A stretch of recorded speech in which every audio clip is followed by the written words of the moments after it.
The drama unfolding at the Sokoto Correctional Facility is stirring up more controversy by the day, and it's all centered around the high-profile case of Nnamdi Kanu and former Governor Rochas Okorocha. According to reports, Kanu, who is currently being held at Sokoto prison, refused to meet with Rochas Okorocha during his recent visit. This incident is not just about a refusal to meet, it's sending strong political and social messages, and it's raising eyebrows across the nation. Now, let's break this down for everyone to understand what's really going on. Kanu, the leader of the indigenous people of Biafra, IPOB, has been at the center of a heated and ongoing political battle.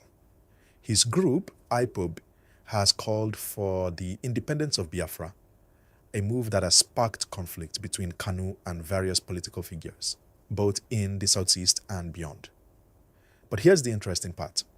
Kanu was allegedly asked to meet Rochas Okorocha, the former governor of Imo State, who is a prominent figure in Nigerian politics. Okorocha had visited Kanu in prison, hoping to offer some form of support or intimidation.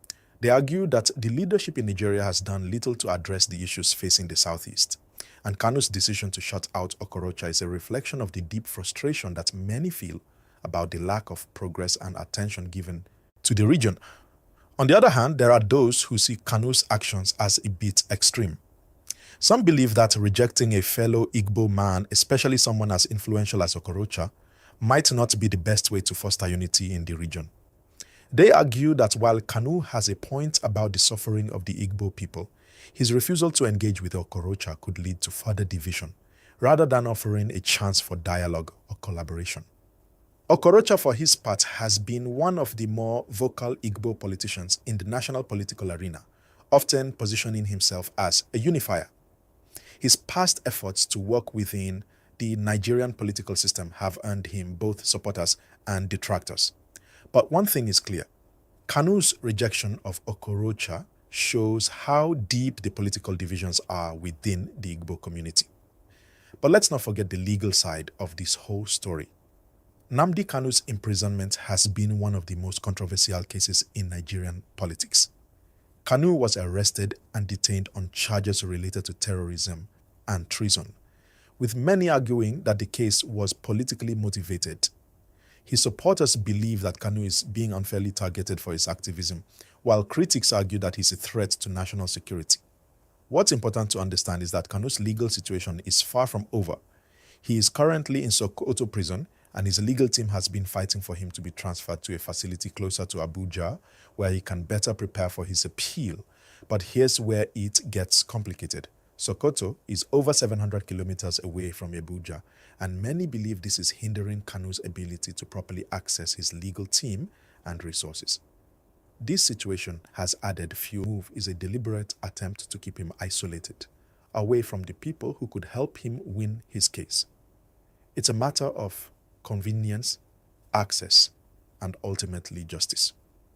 Kanu's lawyers had filed a request to move him closer to Abuja, but the court denied this request earlier this year. According to reports, the court ruled that the government needed to be consulted, and the case has been adjourned until January 2026. So for now, Kanu remains in Sokoto, far from the political and legal center of Nigeria, making it even harder for positions of power to take responsibility for the plight of the Igbo people. It's a reminder that the struggle for justice and equality is not just about legal battles. It's about the deep-seated issues of governance, leadership, and the role of politicians in shaping the future of Nigeria's diverse communities. Now let's take a step back and look at the bigger picture here.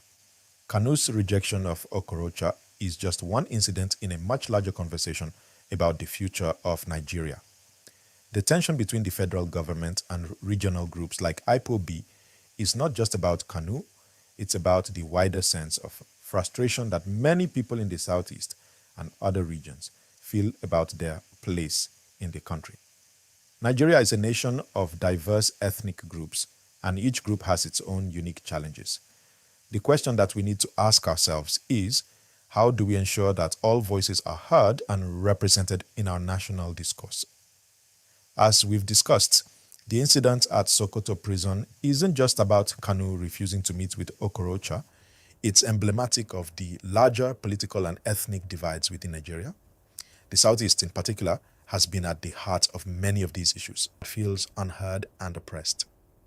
The rejection of Okorocha, a prominent political figure from the Southeast, is symbolic. It's a way for Kanu to send a clear message. I will not engage with those who, in my view, have failed to fight for the true liberation of the Igbos. Okorocha, despite his years in power and his self-proclaimed role as a representative of Igbo interests at the national level, isn't seen by everyone as the right champion for the cause.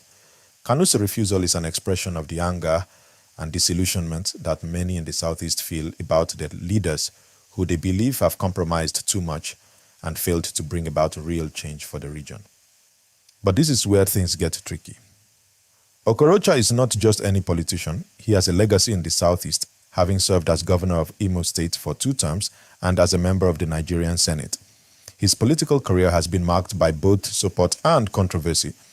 While he has positioned himself as an advocate for the Igbo people, particularly in his role as governor, his political approach hasn't always sat well with everyone. Some see him as a leader who's more concerned with his own political survival than the well-being of the people he represents. For Kanu, Okorocha's visit might have felt like an attempt to bridge the gap between the government and IPOB. But Kanu has made it clear that for him, this isn't about compromise. It's about accountability. And when it comes to accountability, Kanu doesn't want anything to do with politicians who he believes have sold out the interests of the Igbo people for their own gain. The fact that Kanu rejected Okorocha's visit so publicly speaks volumes about how divided opinions are within the Igbo community on who represents their interests. Now, let's talk about the legal fight in all of this. Kanu's case is far from over. While the political drama continues to unfold, Kanu's legal team is focused on the task at hand, appealing his conviction and securing his release. This legal battle has been full of twists and turns, and it's not clear where it will go next. Kanu's supporters are hopeful that the court will ultimately rule in his favor, but the court system in Nigeria has been a battleground for many controversial cases, and there's a lot of uncertainty around how this one will play out. As we know, Kanu's appeal is scheduled for January 2026, which means we'll be following this case closely for the next several months. It's important to note that Kanu is currently fighting for a transfer to a facility closer to Abuja, where his legal team believes he can better prepare for his case. The Sokoto prison, as we've mentioned earlier, is over 700 kilometers from Abuja, and many believe that this distance is strategically placed to make it harder for Kanu to access his legal team and continue his fight. This isn't just about convenience, it's about making sure that everyone has a fair chance to defend themselves in court. The issue of where Kanu is being held also raises questions about fair treatment in the Nigerian prison system. In the past, we've seen high-profile cases where the conditions of detention have been criticized, and Kanu's case is no exception. Many believe that his transfer to Sokoto is part of a larger strategy to isolate him from his supporters and make it harder for him to fight his case effectively. The government argues that the transfer was for security reasons, but critics see it as another form of political manipulation. As we move toward the legal proceedings in January 2026, there are also broader questions to ask. Will Kanu's legal team be able to overcome these challenges and get him the fair trial he deserves? Will the court rule in his favor, or will his detention continue adding more fuel to the fire of the separatist cause he champions? The answers to these questions will have significant implications not just for Kanu, but for the future of IPOB, the Southeast, and the country as a whole. But let's take a moment to think about the larger picture here. What is this really about? Beyond the legal technicalities and the political maneuvering, Kanu's case highlights some fundamental issues that have been simmering in Nigeria for years. Ethnic divisions, regional inequalities, and the fight for justice.